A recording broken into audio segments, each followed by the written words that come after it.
بەهۆی گەندەڵی دەسەڵاتدارانی عێراقەوە فڕۆکەخانەی نێودەوڵەتی بەغدا بووەتە گۆڕستانی فڕۆکەکان و لە ئێستادا زیاتر لە 22 فڕۆکەی لە کارکەوتوو لەو فڕۆکەخانەیە وەستێنراون.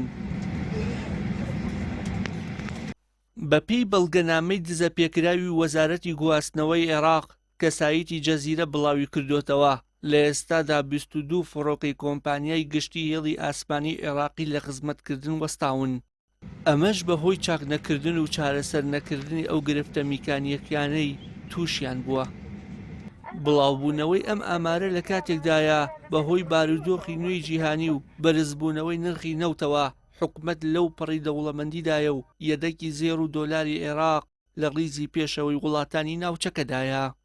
ئاژانسی هەواڵی عێراقی لە زاری عەلی یاسری بەڕێوەبەری گشتی کۆمپانیای بە بازاڕکردنی نەوتی عێراق سۆمەوە بڵاوی کردووەتەوە عێراق تەنیا لە ڕێگەی فرۆشتی نەوتی خاوەوە مانگانە $10 ملیار دەست دەکەوێت.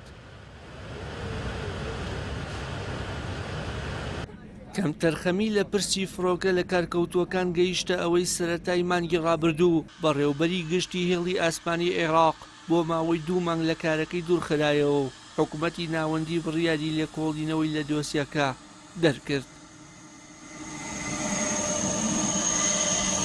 محەممەد ڕوبێعی سەرۆکی دامەزراوەی نەهرین بۆ پشتیوانی شەفافیەت و دەستپاکی ڕایگەیاندووە ئەوەی لە فڕۆکەخانەی نێودەوڵەتی بەغدا دەگوزارێت بەهۆی سیستەمی پشکێنە و تەشەنەکردنی گەندەڵی ئەوەی لە کەتی فڕۆکەوانی عێراقی و بە هەدەردانی مەزن لە موڵکی گشتیدا. بەڕای شارەزایانی بوارەکە کێشەی هونەری و تەکنیکیەکانی هێڵی ئاسمانی عێراق پەیوەندی ڕاستە و خۆیان بە پشتگوێ خستن و لاوازی کارگێڕیەوە هەیە.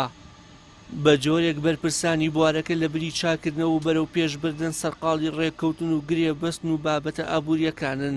ئەمەش مەترسی ئیفلاسبوونی تەواوەتی کەرتی ئاسمانی عێراقی زیاتر کردووە.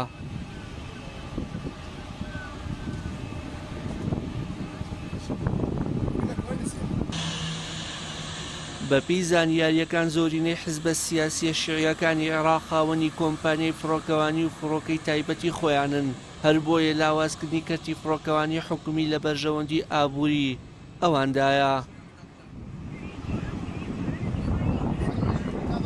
هێڵی ئاسمانی عێراق لە ساڵی 1945ەوە دامەزراوە لە دوای کردنەوەی فڕۆکەخانەی نێودەوڵەتی کەرکووکەوە.